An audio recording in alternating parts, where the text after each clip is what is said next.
on, girl, let's scream. I am a god. No, please don't kill me, Mr. Ghostface. I want to be in the sequel. This is the part where you run. Come on, scream. Hello, and welcome to Let's Scream, a podcast where we dive into our favorite horror movies. I'm Parker. And I'm Stevie. Today we're looking at 1962's Whatever Happened to Baby Jane, directed by Robert Aldrich. Join us as we journey to Baby Jane Hudson's house and learn whatever happened to Baby Jane. Are you ready to scream, girl? Come on, girl. Let's scream. Okay, so whatever happened to Baby Jane? I love this movie. This movie is starring the Hollywood starlets Bette Davis and Joan Crawford. And at the time, Joan Crawford, at least, was not very successful in the box office or film-wise. She was in her flop era. So both were Academy Award winners, and they both had won it for Best Actress twice already, right? I don't know. Or is it I'm not like a old Hollywood There's expert. a lot of basically there's a lot of drama about yes, they both won it twice, and no actress had ever won it 3 times. Oh. And so Joan was really wanting, at least she was always wanting to get it. And she thought this was going to be the movie that would get it. And I do remember reading that she really wanted to work with this director, Robert Aldrich. Yes. And they basically were like, well, you need a really good sell. And so I think she came up with the idea, well, let's hire Bette Davis. Because the two of them have had a lot of beef with each other. They've always been pitted against each other. So much beef. And they just were not fans of each other. But people always wanted them to do a film together because they were such rivals. And so... Yeah. And that's why we have the show called Feud. There is Feud. I don't know how accurate that is. I never watched that. But it is very entertaining. But I will say, I don't know how entertaining it is. I will say I have watched that, and so some of my information may come from that. It was quite controversial that they were going to be starring in a movie. Yes, because there had been talks to do it prior, but they just never found a script that would work. And Joan thought this was going to be it, and she also probably thought, oh, if this is the film that I finally do with Bette Davis, this will get everyone talking and looked at me. Right. Because, I mean, I will say, I think the script is very great in this film. I think it's classic. I think the characters are well written. I think everyone's acting is very well done in this. And as far as, Baby Jane's impact on the world of horror, since, again, this is Let's Scream, this is a horror podcast, Baby Jane inspired a whole subgenre of horror called hag horror in the 60s. And it is considered, it is considered a psychological horror film. And it was nominated for 5 Academy Awards and won 1 for Best Costume Design, black and white films, because this film is in black and white. Right, which wouldn't have been the, what normally you would do at this point. I think a lot of people assume that a lot of movies were still being made in black and white in the 60s, because there are a lot of historically very famous movies from the 60s that were purposely set in black and white as a stylistic choice, rather than we didn't have Technicolor yet. Because if you really think about it, I mean, The Wizard of Oz was revolutionary for its use of Technicolor. And that was in the 40s or the 30s, right? 30s. Yeah, late 30s, I think. So it's interesting how, because this and Psycho are both the movies I think of when I think of 60s horror. Yeah. And they're both in black and white, but that was just because it was a stylistic choice. Yeah. Interesting. But it works really well in this film. I really like it in this film. I think there's a lot of lighting. I noticed in my rewatch of it, there's a lot of really cool lighting effects that I just liked. Yeah. It was, for the time too, the subject matter was kind of dark. It was twisted. It gives that darker tone. Yeah. They do good cinematography with the way it frames certain things, which I'll talk about when we get into the plot. And cool score. Great good score. music. I think this is a really great film. I think all around this is a great film. Yeah, it's classic. I love that this movie has stood the test of time. And Only thing I'm gonna say about whatever happened to Baby Jane that I will give it as a negative before we get into it is that it's so fucking long. It's long. That's my biggest critique because I watched it this morning and like we went and got breakfast like and brought it home to watch it and like we were just watching it during breakfast and I'm like, this is a almost 2.5 hour long movie. And it's kind of unnecessarily long. Yeah. I can't justify the length. If the performances weren't so great and it didn't grip you so hard with like the contents of the story. This movie could have like been really bad, but the performances are just... If any other actress besides Bette Davis was playing Jane, this movie would not work. She is the ingredient that makes it work. And this was her, for the Academy Awards, this was Davis's 10th and final nomination for Best Actress. And we'll get into it, but she should have won. And we'll talk about why I believe this performance was Oscar winning. Mm-hmm. Because it was incredible. See, it's one of these... This is one of those films where I'm like, I know a lot of people say that, but I'm like, I want to watch the other films that were nominated and really be like, do I believe this? But no, I don't give a fuck. Give Bette Davis her fucking Oscar. I mean, it's so true, but like... This is one of my favorite films. I really adore this film. I think it also has a lot of comedy to it. It's very black comedy. It is. It's campy. One of the campiest movies I've ever seen, honestly. It's a camp classic. It's a great film. I really love it. And I'm excited to get into it. Are you ready to scream, girl? Oh my god, girl, let's fucking scream. Yeah. So at this point, if you've never seen Baby Jane, which you do not want to spoil this movie. Like, if you've never seen it before. Yes. Oh my gosh, please. This movie has such a twist. Has lots of twists and turns, so... Go watch Baby Jane right now. And then, once you've seen the twist, come back and get into it with us. All right? All right. So let me just pull up my notes here. We open on Baby Jane. It's 1917. And it's vaudeville.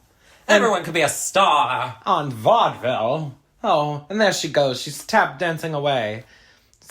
She's like Shirley Temple. Yeah. Like, she's got the curly hair. Shirley Temple before the Depression. Uh-huh. And she is on stage at a sold-out theater, and she's the big vaudeville star of the time. And everyone wants to see the talented Baby Jane Hudson. They are loving... The girls love her, the boys love her. Everyone the loves parents her. love her. Everyone loves Baby Jane. And you know what they love? They love her song. It's called... I've written a letter to Daddy. His address is heaven above. And honestly, it's such a banger. The audience loses their fucking minds. It's a bop, bitch. Like, that song went double platinum in my house. Oh my god, Grammy. When were the Grammys established? I don't know, but she should have won every Grammy for this song. She even has her own doll of herself. And it is a life-size doll. It's like kind of creepy. It's kind of insane. Yeah. But I kind of wanted got a creepy little smile on it. Yeah. And she sings along her father, Daddy. This is Daddy. Mm-hmm. He is the her pianist, and he even gets up and like sings with her and dances with her in the act. And it's very like, oh, Jane, you're the cutest little girl we've ever seen. You're America's sweetheart. Da da da da da. But then we see backstage, like at the stage door, where fans are waiting for her to like come out, and they're gonna try and get an up close glimpse at Baby Jane Hudson. We see what the real Baby Jane is like IRL. She's a little brat. She is a brat because he's like, okay, Baby Jane, it's time for your nap. And she's like, no, I don't want to take a nap. I want ice cream. And he's like, Jane, you've got to be nice. Look at all these people. You don't want them to think you're a bad girl. She's basically like, I don't give two shits. I want fucking ice cream, bitch. Now. And he's like, it is hot. It is actually very hot out there. And the parents, you just hear the parents, the moms being like, if my child ever acted like that, I would beat the fucking shit out of them. God. I swear to God. That little bitch. But then we see her sister Blanche is there. And she's kind of like getting secondhand embarrassment from Jane's tantrum. And Jane's like, I want ice cream and Blanche wants some too, right, Blanche? We gotta have some for Blanche. Blanche is like, oh no, like, I'm good. And the dad flips. Oh, he switches up. He's like, what are you trying to do, embarrass me? Yeah, he's like so mean to Blanche. And he makes Blanche like kind of run away scared. And their mom, who's like she's quiet. She's been kind of just like observing. She's a little meek. Little meek, yeah. But she goes up to comfort Blanche. And she says, you're the lucky one, Blanche. You really are. Someday it's you that's going to get all the attention. And on that day, I want you to try and be kinder to Jane and her father than they are to you now. I hope you'll try and remember that. And we see young Blanche. She says, oh, I won't forget. You bet I won't forget. And she looks pissed. She's mad. She's got the secret plan. Revenge on my mind. Secret plan. Secret plan. Revenge on my mind. I'm going downstairs to get a coffee. You want anything? Pumpkin spice, please. Great.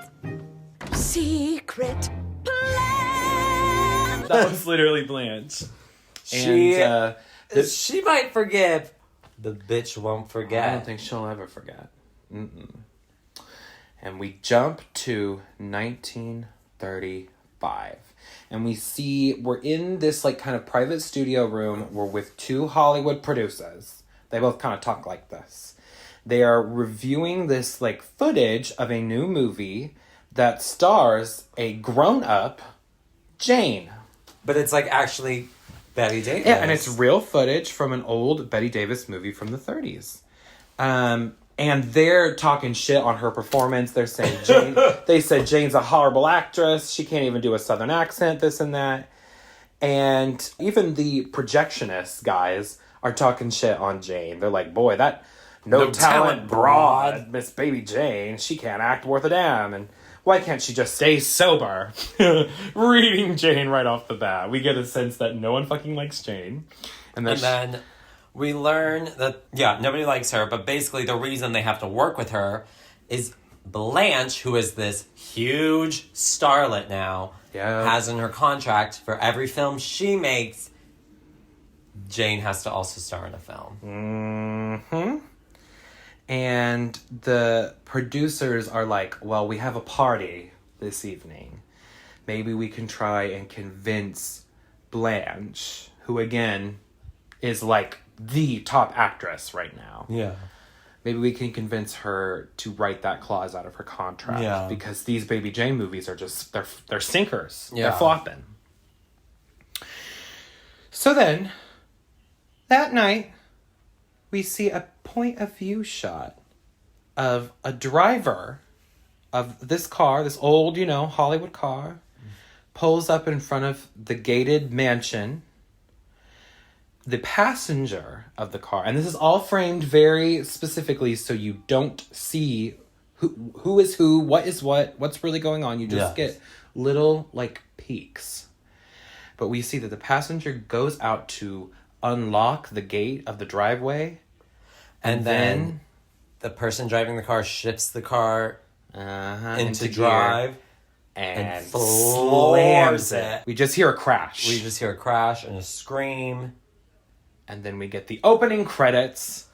Because it zooms in on a Baby Jane doll with its skull like smashed in. That was in the car and must have fallen out of the car. And it's smashed and it's... And out of it comes the title, Whatever Happened to Baby Jane. Yeah. So it's very like emphasizing the cracked brain of Baby Jane because she's gone cracked, She's crazy. She has truly cracked. And we cut to yesterday. And I was like, bitch, this ain't yesterday. This is the 60s, bitch. But, when this movie came out. Yesterday. It's supposed to be like modern day. Yeah. This happened yesterday. This is what happened yesterday.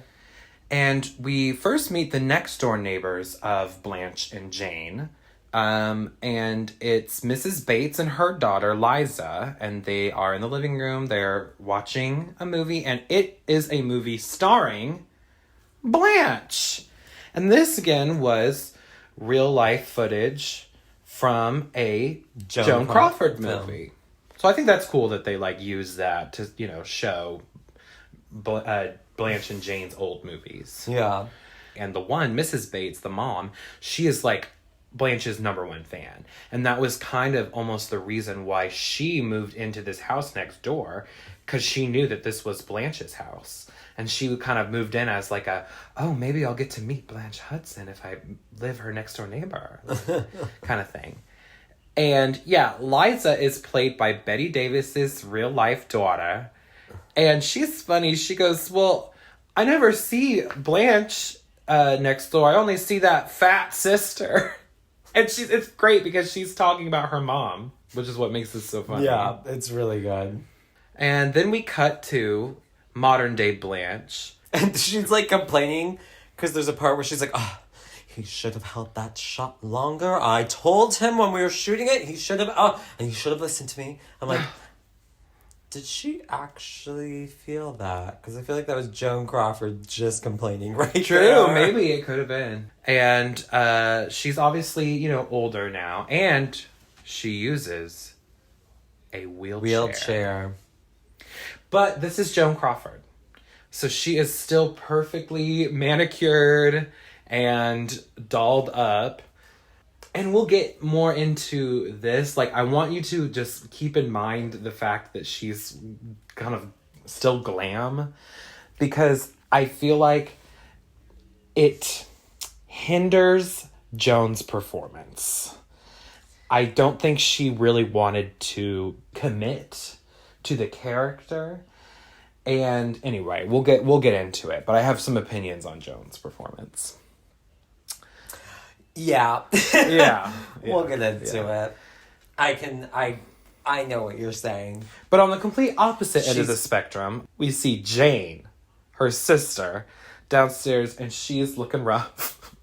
She is. Bette Davis looks in crazy her robe, in this movie. Slumping around. She literally does slump around because she's got those sandals, and you just kind of hear them like, shoo, shoo, shoo, shoo, like sliding like across Keaton the floor. Keaton made a comment because Keaton, my partner, had never seen this. Mm-hmm. And we watched it together, and they were like, I've never seen somebody just like schlump around. Yeah. Until I saw Bette Davis just kind of like, every time she walks in, she's just slumping around. I'm like, yeah. She's at like snail's pace. And she's always just like hunched over. Bette Davis did her own makeup for this movie because the directors and the producers wanted to make her more glam. And she was like, no, I want to look crazy. I want to look like, you know, this woman is an old, drunk, fucked up woman who doesn't take good care of herself. And she wanted it to look like makeup that she had slept in. So she did not remove her makeup from the previous day of filming. Like, Bette Davis was so committed to this character.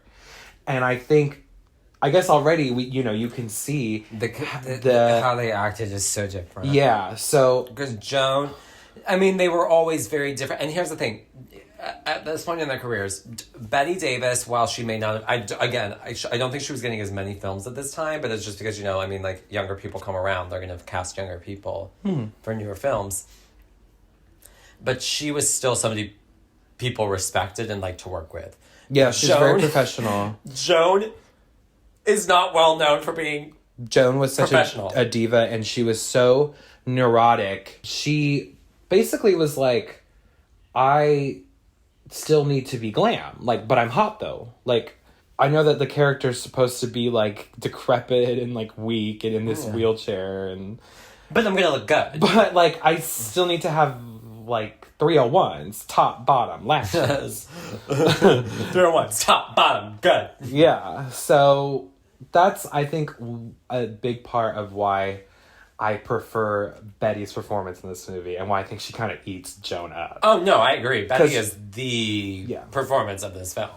Because Joan did not commit, and Bette committed so much. Like, her makeup looks insane. If you don't know what Jane looks like, she's got crazy curly, like, baby, like bedhead, kind of. It looks like she still has the same... She has penny curls in. Yeah. But it's like in an updo, but it looks like she slept in it. It looks like she got her hair permanently styled the way that she had it when she was a vaudeville star, when she was like a little girl. Yeah. And she just never grew out of it. Like, she still kept this hair. Wears extremely pale makeup, like white makeup. Yeah, almost like cakey white makeup. She's got that heart drawn on, like, as a beauty mark. Cheek. Crazy eyeshadow. Crazy, like, the... Lips, always wearing a dark lip. Dark lip. And it's probably a red lip. The eyebrows are those, like, sad, thin 1920s, like, I want to see if you can find an in-color photo. And Jane is just boozing up. She goes up and she immediately turns off Blanche's TV while Blanche is watching her movie. She goes, enjoying yourself.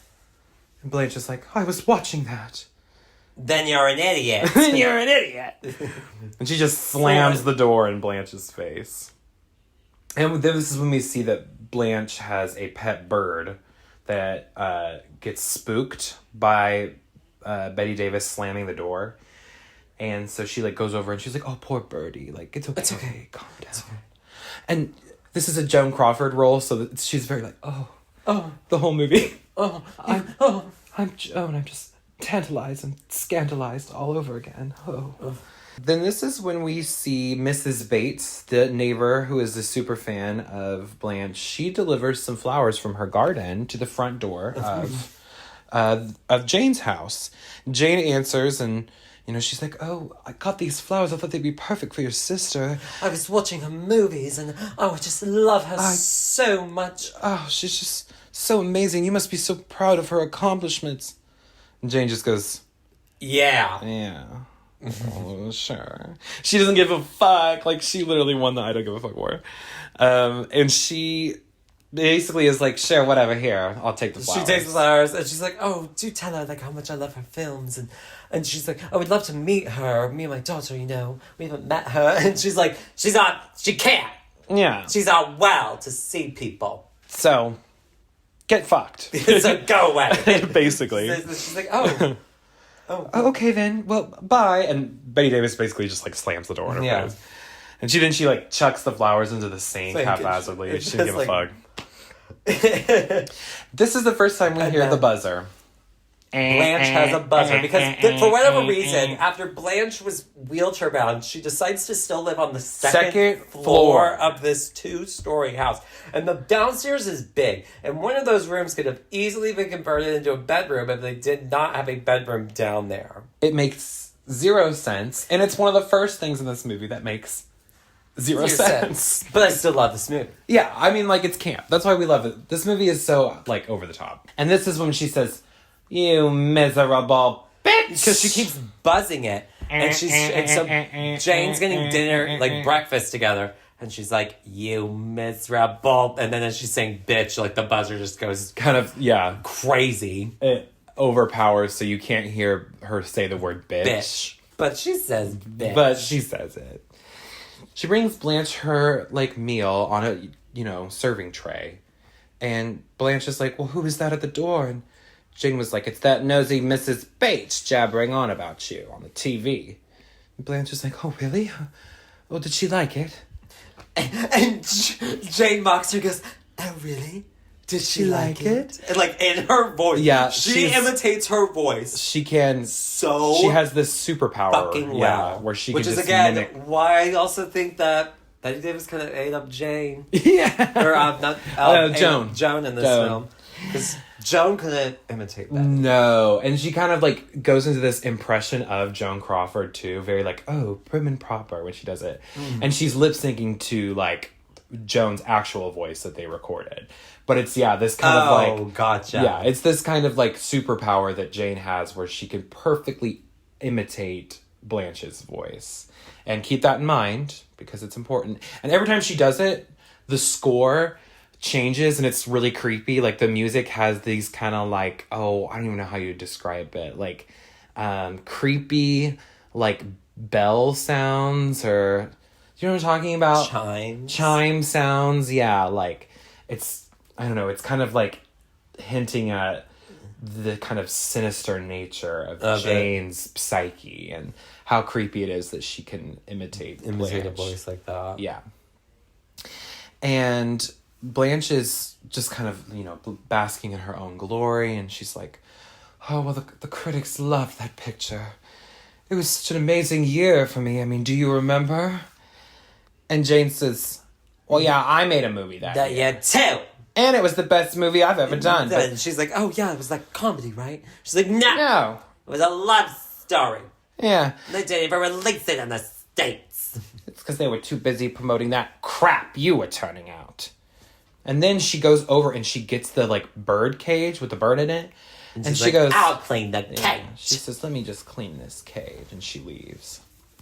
Downstairs, Blanche's nurse / kind of housekeeper, Elvira, shows up. And she, like, encounters Jane in the hallway, and they have a stare. They do not get along. It is obvious. They hate each other. Not get along. And they just kind of, like, have this, like, showdown, and then they just, like, keep walking. Like, I'm not even gonna, like, deal with this bitch today kind of vibe. Yeah. And Elvira goes into Blanche's room, and Blanche is like, oh, how are you today? And Elvira goes, fine. And she looks annoyed. And Blanche is like, oh, I suppose you've seen Jane then, I guess. Mm-hmm. And Elvira says, well, have you spoken with Dr. Shelby about Jane? She's like, I'm a little worried about her. And Blanche is like, oh, Blanche is doing better, actually. And it's like, bitch. She's literally drinking, and it's 9 o'clock in the fucking morning. Yeah. She's like, oh, it's Jane's 9 o'clock, and she's fine. fucking wasted out of her fucking mind. 3 sheets to the wind. And Elvira is like, girl, no. Like, she's not getting better. What do you mean? She's getting worse. She's drinking again. And Blanche is literally like, oh, well, I didn't even notice. And this is because she's using Jinx Monsoon's perfume, because she is delusional. Delusion. Convince yourself. And Elvira says, okay, well, hold up. I actually have some receipts for you. And she gets out the receipts from her purse. She found some fan mail. Yeah, this is fan mail from Blanche's fans that Jane has opened up and read and then just tossed into the trash. And Blanche is still continuing to use Jinx's perfume and be delusional. And she goes, I'm sure Jane thought they were advertisements. And I love the way they say advertisements. Advertisements. Like, when did that happen? Like, wait, which... Like, which came first? I don't know. Advertisements? Advertisements. That's how they said it. Advertisements. Advertisements. Should I start saying that? I can't even pronounce it. Advertisements. Oh. And Elvira is like, okay, but she opened them, though. And then she shows Blanche another paper that has dirty words on it that Jane wrote. We don't see what they are, but I can only imagine it's probably just, like, cunt or something. Yeah. Like, which back then I'm sure was, like, you know, scandalous. But we say cunt like the word the on this podcast. Yeah, honestly. So. And Blanche is like, well, I'm worried that Jane is going to be freaked out when I tell her that I'm planning on selling the house. And this is the first time we learn that Blanche wants to sell the house. Uh-oh. And that's not good, right? Like, what the fuck is Jane going to do when she finds out? And Elvira is like, well, you just need to tell the doctor, like, what's been going on with Jane and that she needs help. And maybe he could just break the news for you. And she goes, no, it has to be me. You see, you don't know her like I do. When she was a child, she was different then. She was so alive. And then she realizes that Jane is standing in the room. She's been standing in the doorway this whole time, like, listening into their combo. And she's holding the empty bird cage, and she just goes, bird got out. Blew out the window while I was cleaning the cage. And Elvira was like, you did that on purpose. Like, what the fuck, Jane? He's like, no. Flew out the window. And she goes, Sorry. And she just leaves. It's so... And Elvira is like, she did that. Like, Blanche, like, don't you see that she did that? And Blanche is like, okay, well, I guess I will call the doctor today. And downstairs we see Jane is like rifling through all of the cabinets. Empty liquor cabinet. She has this like cabinet that is full of empty like liquor bottles. And she has drained each one of these like 700 bottles or however many there is completely dry. And she's, you know, starting to fiend a little bit. Mm-hmm. She's gonna need her fix soon. It's almost after breakfast. So it's time for her, like... Right. So it's time for her 5th cocktail of the day. She's ready. She's like, girl. Yeah. She's going to need some more hair of the dog. So she calls the convenience. I just did a task. I just cleaned the bird cage. Time to drink. Yeah. You need another That's drink. literally her. She literally, every time she finishes a task, she's like, time to treat myself to another cocktail. Jane farts and she's like, time for another drink. I just took a massive shit. Time for another That'll drink. load up another one. And so she calls the convenience store to order more booze. And they're like, oh, well, Blanche has told us to kind of cut you off. And she's like, oh, what do you mean? Hold on, let me go get her on the phone. Let me go get Blanche for you. Hey, Blanche, get your ass over here. And she impersonates. She like just holds the phone out. Yeah, she's like, okay, 1 second. And then she pulls it back and she's in Blanche voice. Hello. Oh, hello. Oh, there's been a misunderstanding. No, it's all right. Let Jane order whatever she wants, kind of thing. Yeah.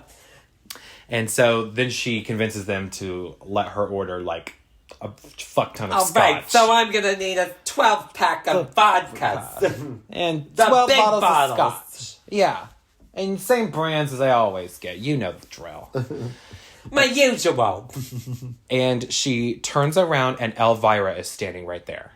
Possibly having heard Jane on the phone. And she kind of like leaves, but she looks sketched out. For sure. And then upstairs, Blanche goes to call the doctor. But dun dun dun, Jane has left the downstairs phone off the hook, therefore disabling Blanche's phone. Yep. And landline. Yeah, this was back in landline days. And Jane is in they have like a piano room. It's kind of like a recital room. It has like a long, like floor length mirror that she can like practice with lights. From probably back from when Blanche was like a movie star. So she could like practice and stuff. Yeah.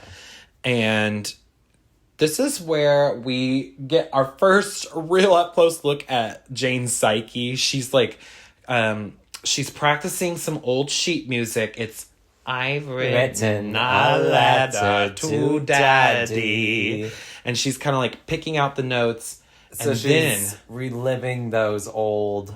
Yeah, she's kind of and Jane days. goes back into this kind of like infantilism state, like where she becomes like she's in her child. Isn't it infantized? Yeah, and she's very like in a childlike mindset. Because that was like, and I guess psychologically, she always wanted that success. Is kind of one of the things. Yeah, and that was the most success she kind of really had. And that's when the whole family depended on her. Yeah, because child star. It's that age old like conundrum of how much responsibility are we putting on a child. Yeah. When they're like, this big star and have to provide for the family and all that stuff. So, but anyway, so she's plucking out the notes to I've written a letter to Daddy.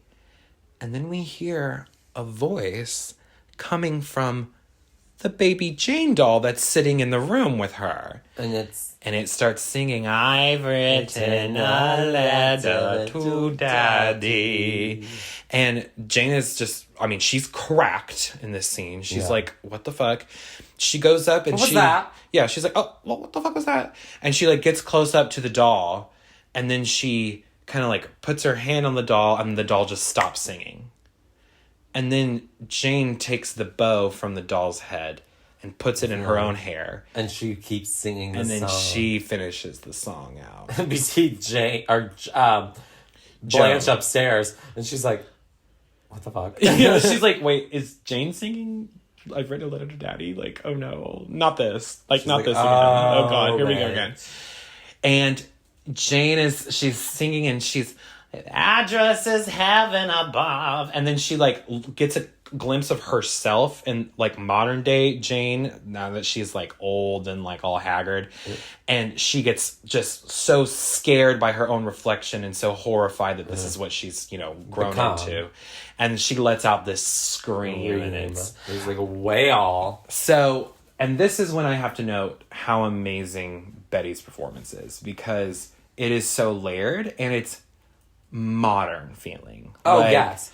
Absolutely. She changed with the times and gave a very, like, emotional, very realistic performance. Yes. Whereas I feel like, comparatively, if you're looking at Joan's performance here, it was old Hollywood. It was old school still.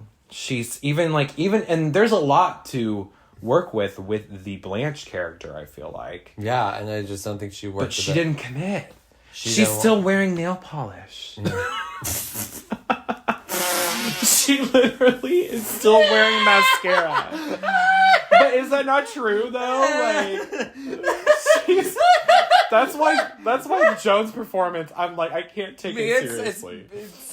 There's points where she has like full glam on. It's like full glam. You have full glam on right now, full girl. glam when she's supposed to be like, what are you tortured and shit. Then Blanche is like, oh fuck, let me buzz. Like, she starts buzzing for like, Jane. hey, you girl, Jane, you girl. Like, Jane, you good? Yeah. Girl, come see me. Are you okay? And this triggers Jane downstairs. She's like, oh, Blanche, Miss Rotten Stinking Actress, Miss Big Fat Movie Star. Dinner, Miss Hudson. Why, of course, Miss Hudson. I'm sure we can find something appropriate for you, Miss Hudson. And she slams the piano top down, and it like ricochets throughout the whole house. And like it scares the shit out of Blanche. Blanche like stops buzzing. She's like, oh shit. Oh, she's mad. She's mad. But I'm also like, girl, you heard her singing. You didn't hear her screaming at you. Yeah, it was such a crazy. Her scream is like scary too. And this is when Jane goes and she prepares a lunch tray for Blanche.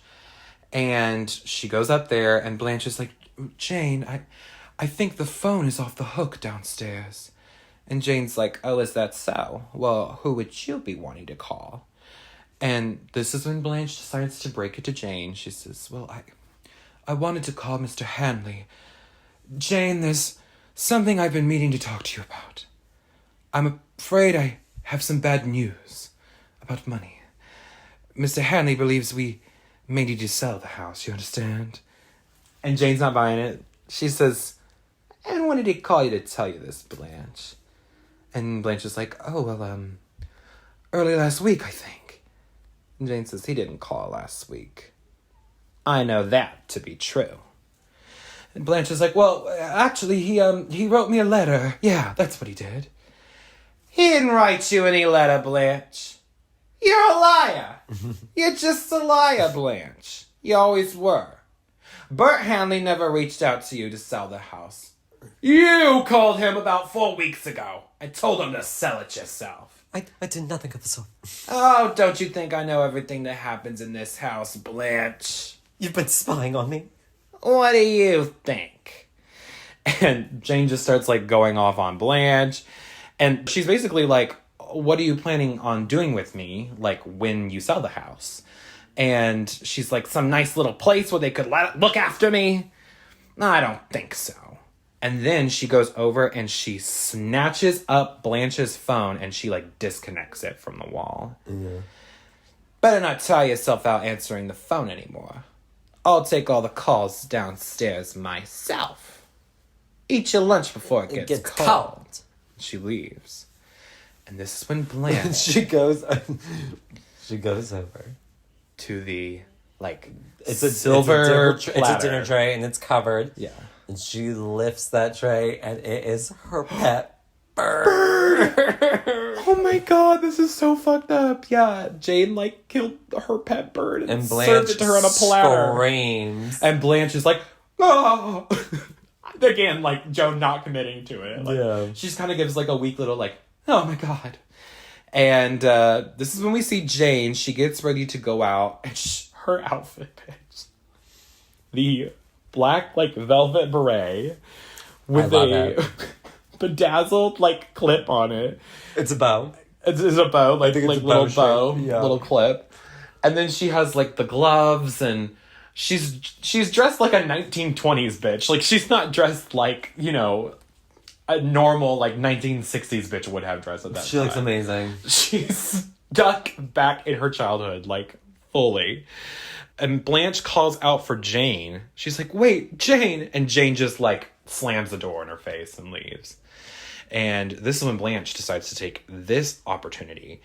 And she kind of hoists herself up on the stair banister. Because she's like, maybe I can use the phone. But it's, like, too hot, and she kind of gives up, and she goes back to her know room. why she wouldn't just, like...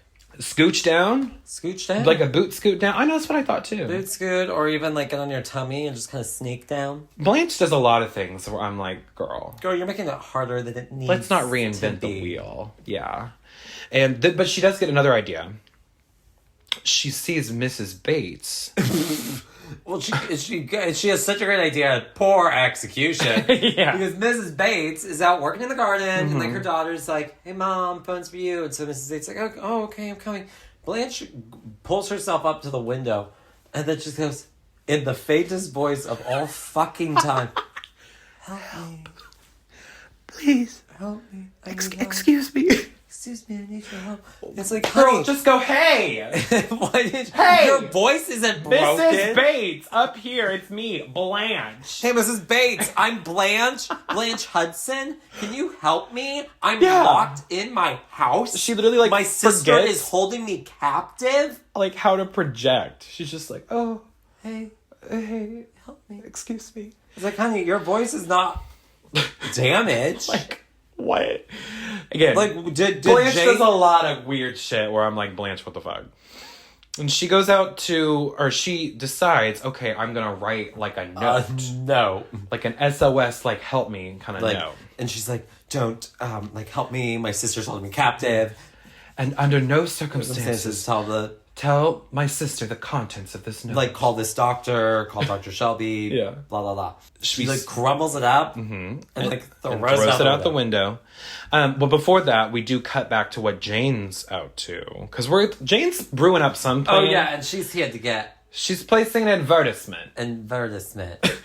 Again, I love the way they say advertisement. And this scene, and, like, it's for the newspaper, she's trying to get an advertisement, and he's like, do you want it in the, want ads or the personal ads? And she's like, I always think the personal ads are nicer. Yeah, don't you think? Don't you think? And he's like, okay. Okay. Because she looks crazy. And he's like, what's your name? And she's like, oh, maybe you recognize me. I'm Baby Jane Hudson. And he's like, okay, well, cool. It'll be in the newspaper tomorrow. Oh, nice to meet you. And then she leaves. And then the guy behind him is just like, who the hell is baby motherfucking Jane Hudson? Literally, it's so good. Who the hell is baby Jane Hudson? And she was so confident, too. Maybe you recognize me. I'm baby Jane Hudson. And every time she says, Hudson, her voice goes up like that. I love it. So good. And Blanche is still writing Not that this letter. extra ass long letter. Girl, like, at this point, she was doing, like, calligraphy handwriting. It's like SpongeBob when he wrote the word the. It's like, bitch, finish the fucking letter. Girl, like, Blanche. I swear, Blanche moves at, like, snail pace, and Jane moves at, like, fucking Sonic the Hedgehog phase. Right, I know. She's like zooming all over She town. zooms, and Blanche just is going in slow motion over here. Because keep in mind, in all this time that it took her to write this letter, Jane has gone downtown. She went to the store to get an advertisement. She got her nails done. She got her toes done. She got her face done, but she got her titties done. Like she got the works done. And Jane and Joan is still writing this still stupid writing fucking a note. letter. And but then she finally kind of pulls herself up up to the window, and she balls the note up and she throws it out the window just in time for Jane to pull up in the driveway. Because it took her 20 fucking years to write this stupid fucking letter. And Jane sees the note before Miss Bates can see, And she, like, kind of snatches it. She's like, what the fuck is this? And then she, like, looks up and realizes, and she's like, oh, I see this bitch thinks she's gonna pull a fast one on me. And she comes up to Blanche's room to switch out the food. And Blanche it's because she continues to be like, Jane, we'll talk about the house now, huh? She says, Daddy bought me this house. With baby Jane's money. He bought it for me. And she's like, no, Jane, you're not remembering it right. I bought the house when I signed my first contract. She goes, you don't think I remember anything, do you? There's a lot of things I remember, Blanche. And you never paid for this house. Baby Jane Hudson paid for this house. That's who. You're wrong, Jane. You're never gonna sell this house, Blanche. And you're never gonna leave it either. And at that point, she holds that point for like a good 30 seconds. Points at her. That scene, like, please watch this scene. Because she literally holds the point.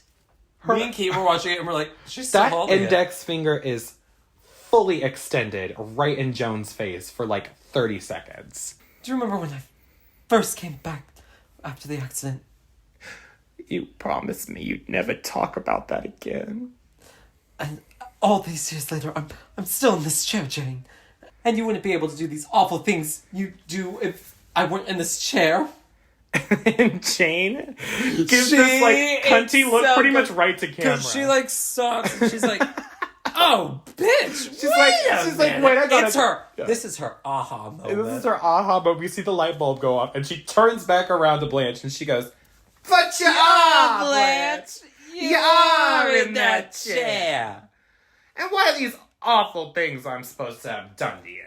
Well, I just bet you wouldn't have to work so hard. Maybe Elvira can come and live with us and help take care of me. We don't need Elvira. But Jane, it's been so long since you've been to the doctor. Maybe we can get you a real good one. Oh, yeah. You mean like that nice Dr. Shelby? What's his number again? And she pulls out the note. She pulls it out of her pulls out the note, bitch. And she's like, oh, and Joan.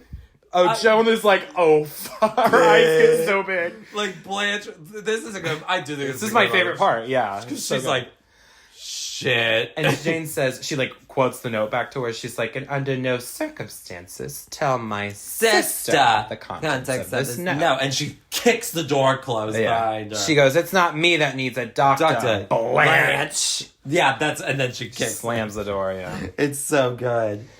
And Blanche is like, oh, and she like goes over to like, she's gonna take the silver platter off the dinner tray, but she's scared that it might be like another bird or something, so she can't do it, and she's terrified.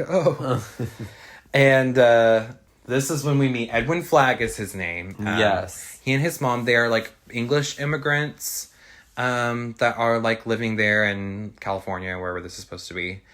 And they're kooky. This is a kooky kind of storyline that is going on. Yeah. They're like poor. They're looking for, some way to make rent and... Yes, because the mom has arthritis, so she can't work, and he's out of work. And he's a pianist. He's a pianist. And they're looking through the, advertisements, and they find an advertisement that Jane placed. Yes. And she's like... And the mom's like, oh, this'll be a good one for you. And he's like, okay, you call and pretend to be my secretary. And she kind of puts on, a posh voice. She's like, oh. She's like, oh, hello. And so then she calls Jane, and Jane's like, oh, perfect. Let's do 4. Mm-hmm. He can come in for a meeting at 4. And she's like, oh, I think that will be fine. And I like this voice that she's, putting on to be impressive. And then the next scene we see Jane in her gaslighting Blanche era. Yes. Because Blanche is like, I'm just so hungry, Jane. And Jane's like, but you didn't eat your din-din. No, din-din. Yeah. You're going to have to wait for lunch. For lunch now. So it's like, wait, where's breakfast? She didn't give a fuck. She says, Blanche, we're just right back at the start, aren't we? Back in the old days, you had to depend on me for everything. Even the food you ate. And now look at us. You depend on me for food again, so we're right back where we started. She's like, why are you doing this to me, me, Jane.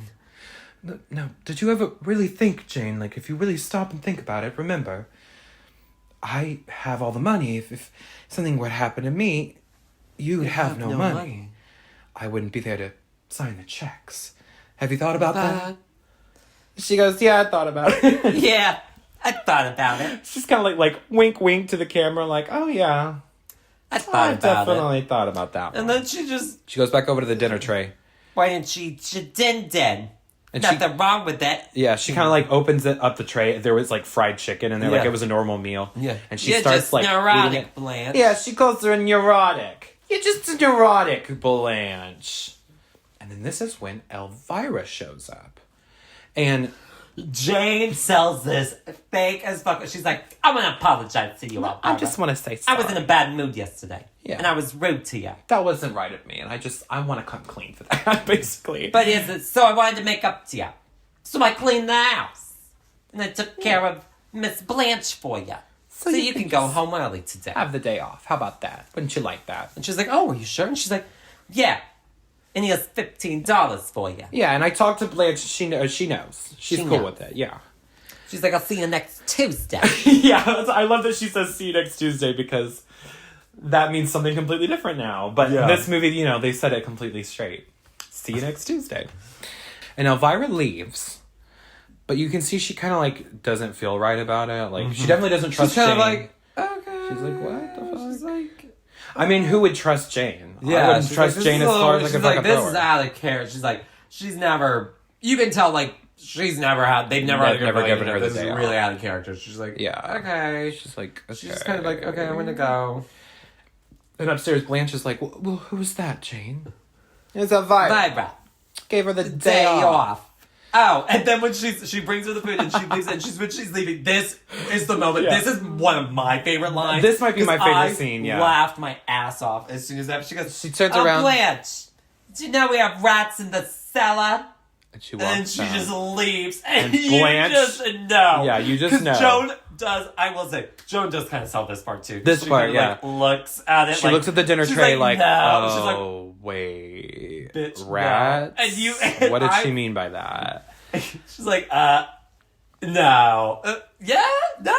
And she's like, she looks under it, and there is It's a dead dead rat. fucking rat. Uh-huh. And Jane is Is just laughing. laughing She thinks it's the maniacally. funniest shit ever. And then this scene is the campiest scene I've maybe ever seen in a movie. This is the best Because scene while ever. she's laughing her ass off, Blanche is going nuts and literally spinning in spinning in circles, just in hysterics. in her like, wheelchair. oh, She's been like, over and over again. And it's played completely straight. It's so camp. It is so ridiculous. Oh my god. I'll go over here. And, oh no, I'll have to go over here now. And And then Mr. Edwin stops by for the audition. And Jane's all dolled up. She's got her little baby Jane dress on. She also gets a little wine drunk before he comes in. And she invites him into the living room and she offers him tea. And Blanche is kind of like listening in from upstairs. She's like, and she goes to kind of be like, excuse me, but she's too scared to like call out for help because she's afraid of Jane, basically. Yes. Well, Jane's a little crazy. Yeah, I mean, I would be afraid of Jane. And she brings out the tea and like some bread. And she offers him the plate of bread. And she goes, I always think it's nice to break bread with strangers, don't you think? And he's like, oh, thank you. And he just takes the whole tray with him as he goes. It's really good. And she's like, maybe you could guess who I am. Yeah. Maybe you recognize me. Big. He's literally like, I have no fucking clue who you are, bitch. Like, what do you mean? And she's like, oh, I'm baby Jane Hudson. And he's like, oh, cool. And this reminded me of on Drag Race. Yes, whenever it's the guest judge, like nobody knows who the fucking This is. like, They're like, oh wow. The like D-list guest judges. Oh my god. I love them. I love them. They're really talented. Becky G. Yeah. No fucking lying. If my ass, if that bitch had walked in on my season, I would be like, my season, like I'm putting on the fucking show. But I would be like, oh my god, Olivia Rodrigo. I watching it, I was like, Somebody posted that clip of her like walking to the wardrobe, and they're like, "This is their first acting challenge." Yeah, that's very like what Edwin is giving Jane right now. And this is when she gives him her little pitch. She wants to revive her old act from vaudeville. She wants to do modern arrangements because, music it changes so often. Isn't that a good idea? Yeah. And he's like, oh, of course it is. Like, sure, whatever you fucking say, bitch. Like, I just need the job kind of thing. Yes. He is desperate for the money. And she's like, oh, if only Daddy were here now. Oh, he always told me you could never lose your talent.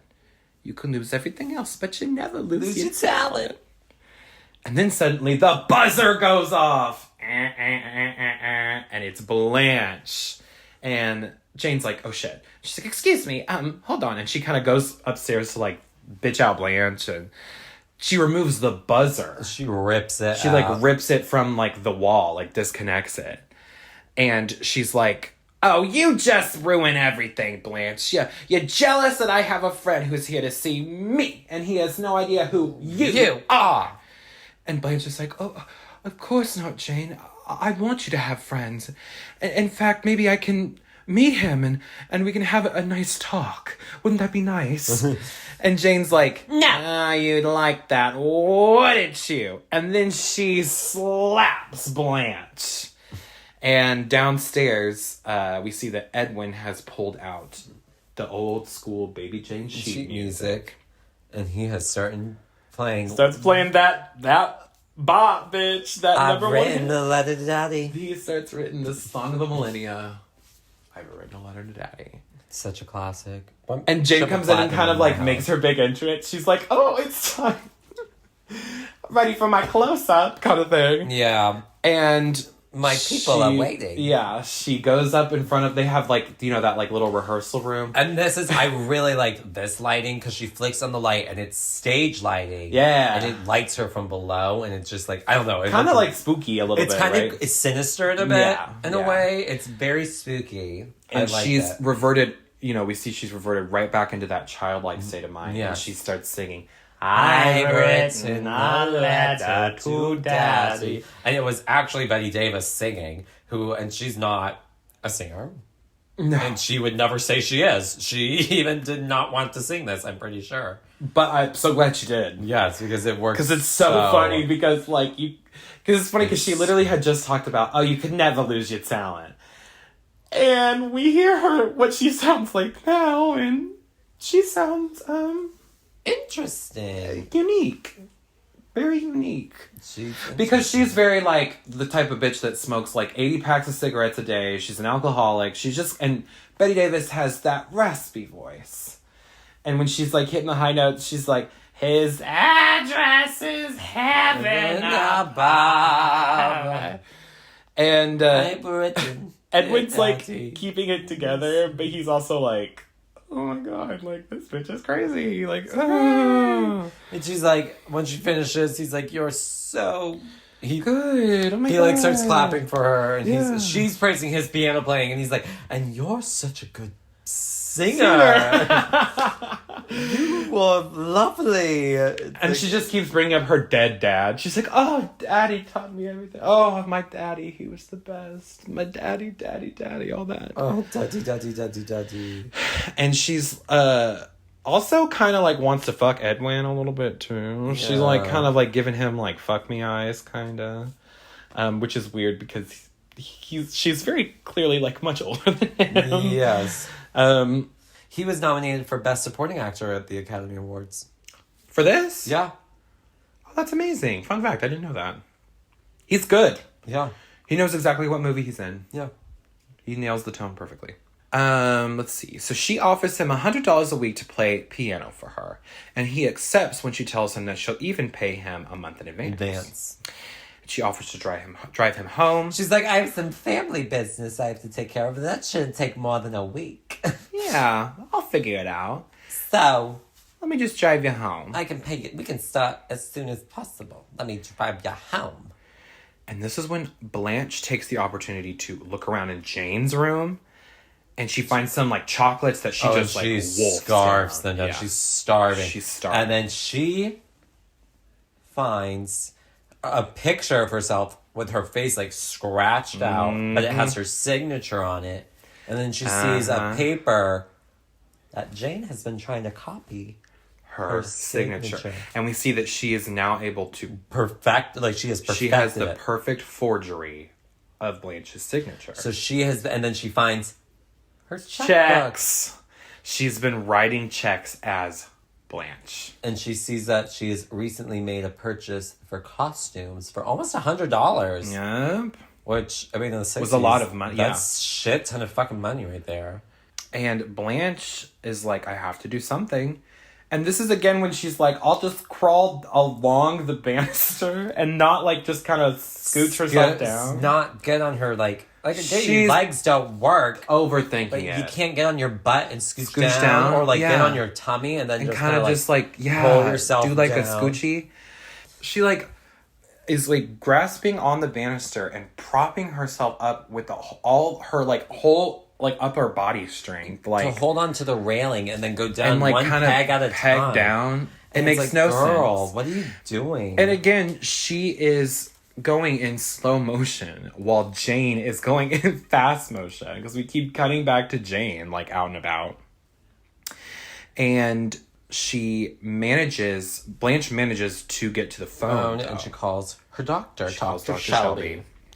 And she's able to get a hold of him and she tells him about Jane going crazy and needing help. And she says this just in time for Jane to walk in and hear the entire conversation. And she heard it all. And Blanche realizes that Jane is standing there. And the doctor is like, okay, well, I'll be there right away. And then Jane just starts to beat the shit out of Blanche. She kicks her, she slaps her, she hits her, she's smacking her around the room. And she's like, well, now what am I going to do? And she calls the doctor back up and she uses her, like, Blanche voice to be like, Jane got another doctor. We're all good. It'd be inappropriate to intervene if she got don't you think? Different doctor. So, you're no longer needed, thank you. Oh. And she, like, hangs up. And in this moment, Blanche is, like, she's, all beat the fuck up, and she just kind of passes out because she's defeated. And Jane drags her back upstairs. And the next day, Elvira shows up again. And Jane... just, like, she's getting ready to leave. Like, yeah, Jane's getting ready to go somewhere, and she's like, oh, hey, I thought I told you not to come back till next week. And she's like, oh, well, I have free time today, and I figured I'd stop by, make sure everything's good, see if anything needs to be done. She's like, yeah, no, everything's good. Everything's fine, and also, you're fired. Yeah, basically. It's like we've been meaning to tell you. We don't need you anymore. Yeah. Get out of here. She's like, we're moving. Yeah. The doctor thinks it'll be good for Blanche. We're going to the beach. Move to the beach. It'll be good for her spirit. And Elvira is like, well, can I, like, talk to Blanche one last time? Like, because they were close. She's like, no. And she's asleep. Yeah. She can't. And we're going to pay you anyway. So get out of here. So just scoot. I'll mail it to you. And Elvira kind of leaves. She's upset. And Jane gets in her car and drives away. And we see, as she's driving away, Elvira at the bus stop. And we see the bus pull up. And then Jane drive away. And then the bus pulls away. Elvira didn't get on the bus because she is lingering back. And she is going to go and see what's up. Because she still has her key. Which Jane had asked for. But she was like, oh, I don't left have it. Yeah. I forgot it because I wasn't. Which we see that was a lie. Yeah. Because she's able to get into the house. She goes up. She's trying to figure out what's going on with Blanche.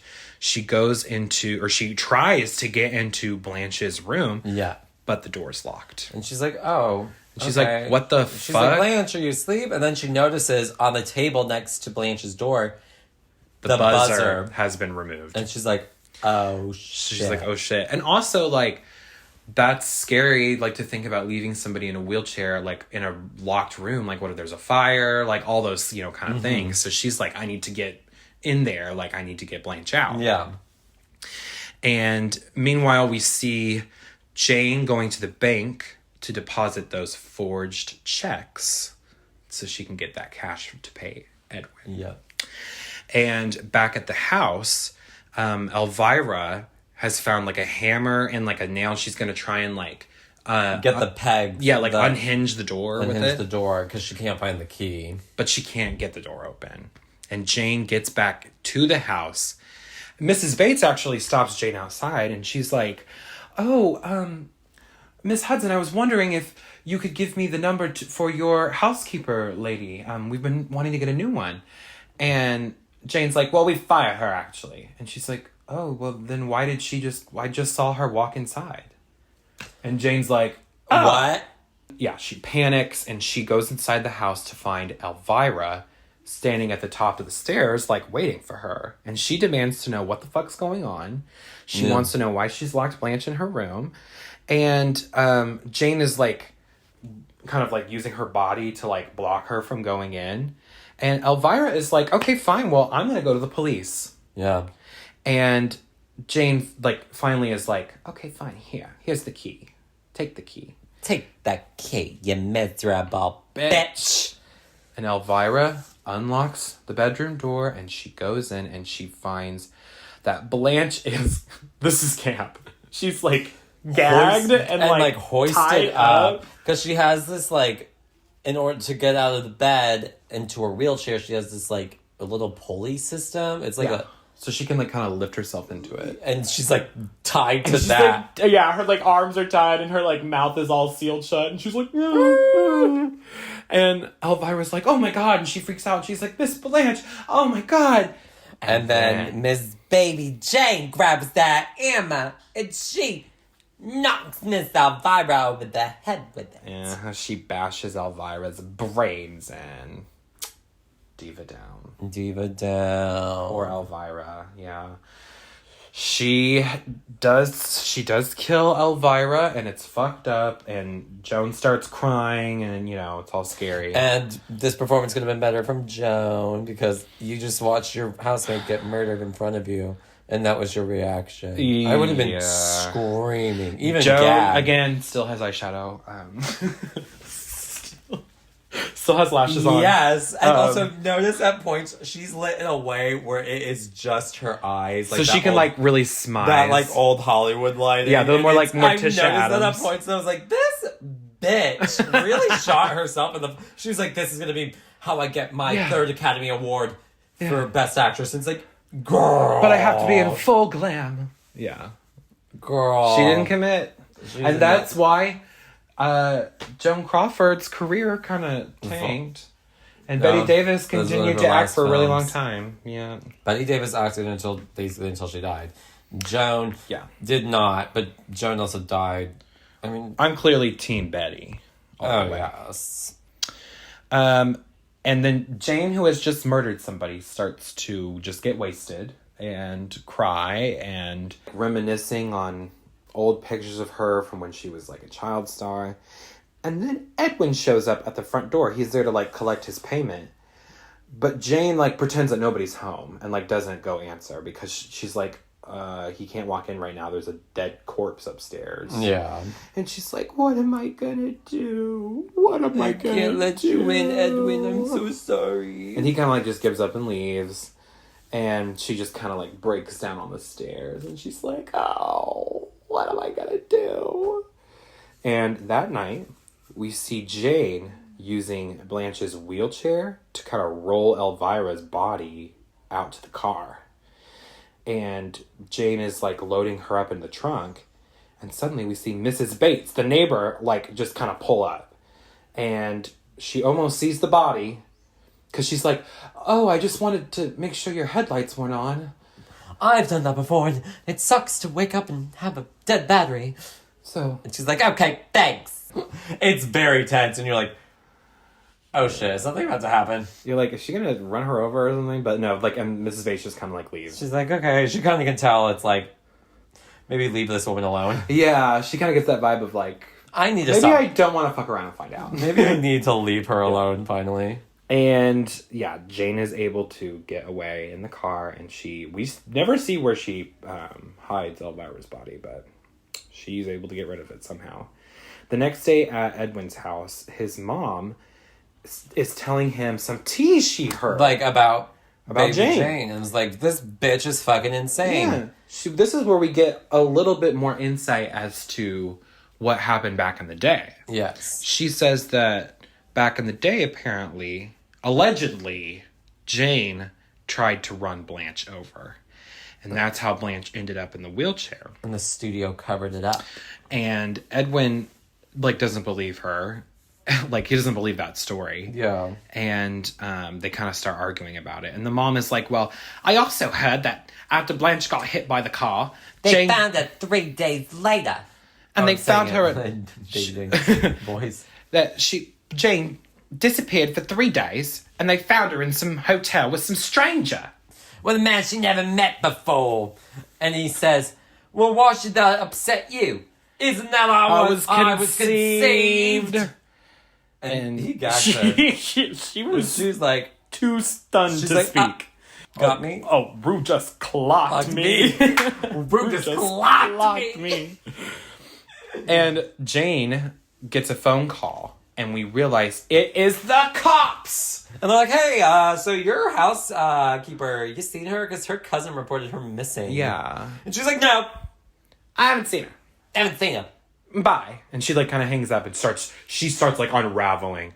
Well, the guy's like, I was like, okay, well, we have a few other people to call, but we're probably going to call you again. Because something's not adding up. You're Yeah. probably the last people who saw her. And she runs up to Blanche's room and she's like, Blanche, what am I going to do?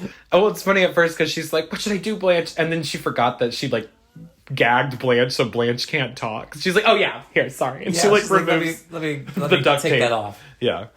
But Blanche is so weak that she literally can't even speak. She doesn't have like the energy to. And so Jane just starts kind of like talking herself through it. And she's like, guess we'll have to leave here. And, oh, but I won't be able to see Edwin anymore. He wouldn't like what I did. It wasn't my fault. It wasn't my fault. But he wouldn't like it. He wouldn't like it. Maybe we can go to the beach. We always loved the beach. Oh, it'll be just like when Daddy was alive, Blanche. I always wanted things to be nice between us, Blanche. I never wanted to do that to Elvira. It's just like back when the police found me at the hotel back in the day. And they told me you were hurt. I tried to tell them I couldn't do something like that, but the police, they kept hitting me and slapping me around. They said I was a liar. And Blanche starts to be like, Jane, about the accident. There's something I have to tell you. I don't want to talk about that. You said you never bring that up. You only want to talk about bad things. I only want to talk about nice things. Like Daddy. And then the doorbell rings. Ring-a-ding-ding. And Jane goes down. She thinks it's Edwin. She's like, oh, it must be Edwin. But her smile fades as soon as she opens it up and she sees it's the Popo waiting outside the fucking door. And they actually have Edwin with them. Yeah, and they're like, he's hammered out of his fucking mind. They're like, is this guy yours? Like, He told us he was on his way to visit you. You. And she's kind of like, oh yeah, it's fine. It's fine. And come on in, Edwin. Come on in, Edwin. And they like leave him with her and the police leave. And we see that upstairs, Blanche has managed to break one of her hands out of her binds. But she can still barely like move because she's so like, weak and like decrepit.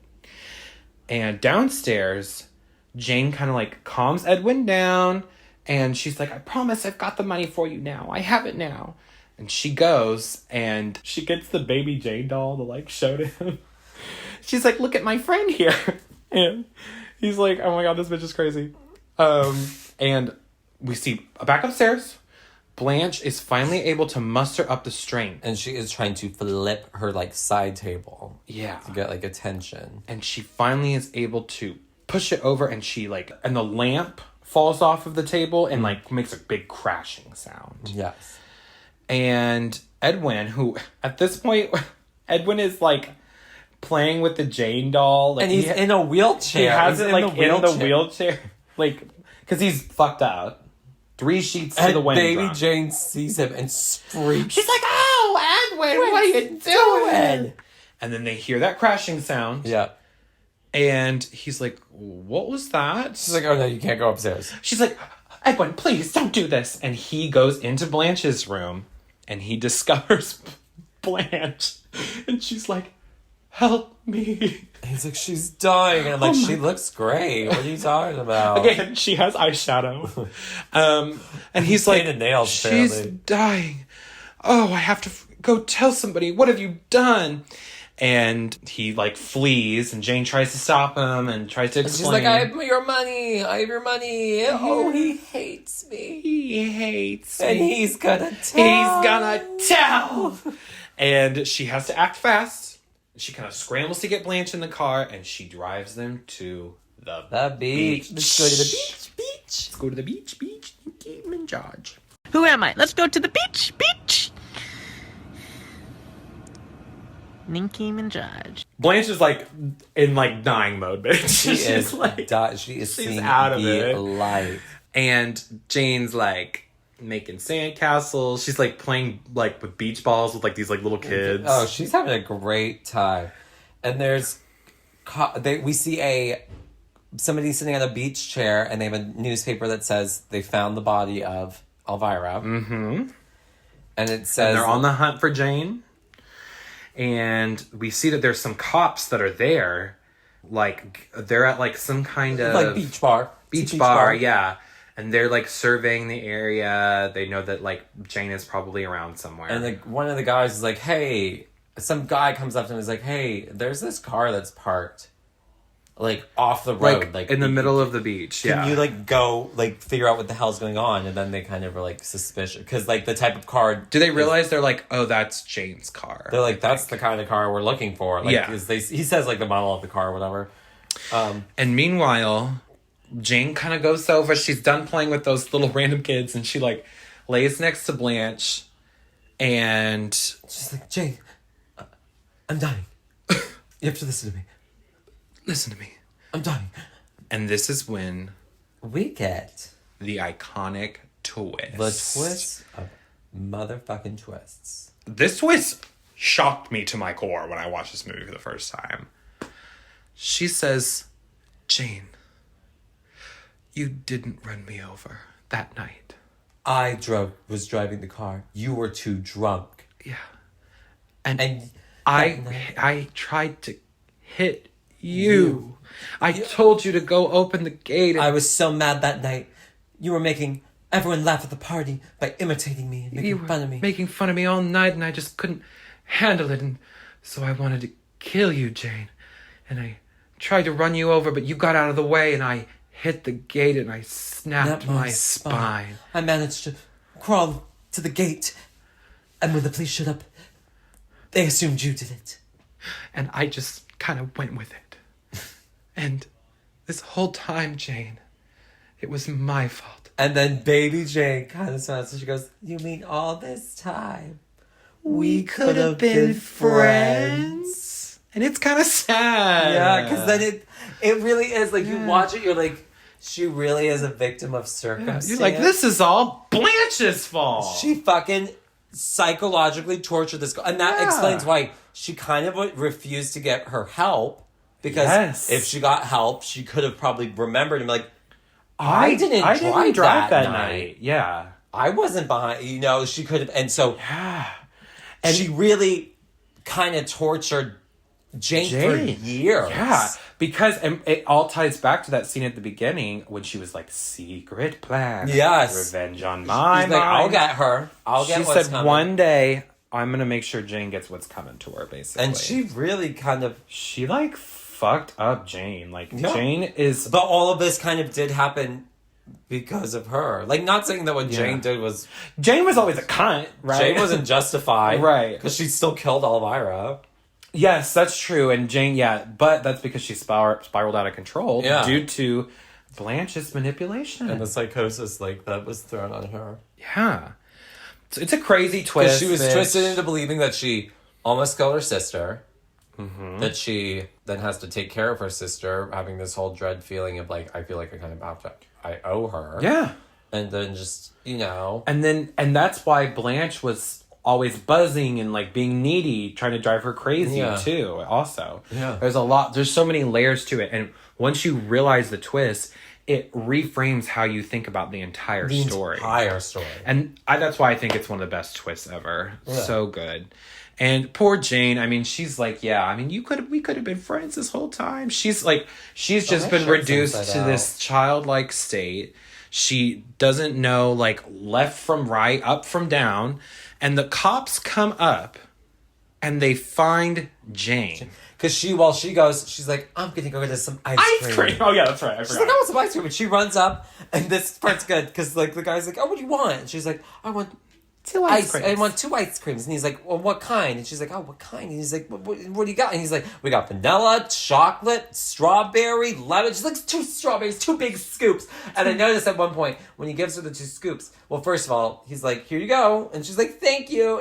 She starts to run off. He's like, hey, that'll be 40 cents. And she just goes, thanks. And then just keeps running. Walks away. She doesn't pay. When you get a close-up, one of the ice cream cones has 2 scoops. The one has 1 scoop. And she asked for 2 big scoops. Oh, well, then she didn't need to pay anyway. They scammed her. Yeah, they scammed her.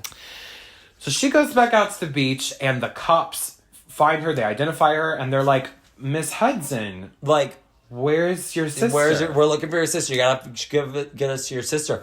And then people around the beach kind of start to notice, like, shit's going on. And so they see her. Start to kind of congregate around her. And she's still in her baby Jane outfit, keep in mind. Yeah. So she looks out of place at a beach. And she kind of looks around. And she's like, they love me. She's like, this is a She said there are 2 types of people in this world.